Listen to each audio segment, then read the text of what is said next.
ഒരു കുടുംബം വരുമാനത്തേക്കാൾ കൂടുതൽ ചെലവഴിച്ചാൽ കടത്തിലാകും. രാജ്യത്തിന്റെ സാമ്പത്തിക കാര്യത്തിലും ഇതേ തത്വമാണ് ബാധകമാകുന്നത്. ലോകത്തിലെ വികസിത രാജ്യങ്ങളെ നോക്കുമ്പോൾ അവരുടെ വിജയത്തിന് പിന്നിൽ ഒരു പ്രധാന ഘടകം കാണാം. അത് ഗവേഷണവും വികസനവും, അതായത് റിസർച്ച് ആൻഡ് ഡെവലപ്മെന്റ് ആണ്.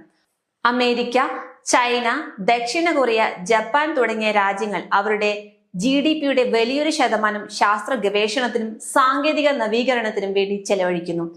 ഇന്ത്യയുടെ R&D ചെലവ് GDPയുടെ ഏകദേശം 0.64% മാത്രമാണെന്നാണ് ലഭ്യമായ കണക്കുകൾ സൂചിപ്പിക്കുന്നത്.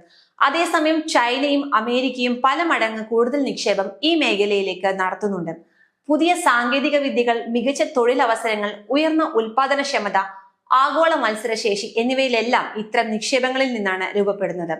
അതിനാൽ ഇന്നത്തെ ഉപഭോഗ ചെലവുകൾക്കും നാളത്തെ വികസന നിക്ഷേപങ്ങൾക്കും ഇടയിൽ ശരിയായ സന്തുലനം ആവശ്യമാണ്. അതിനാൽ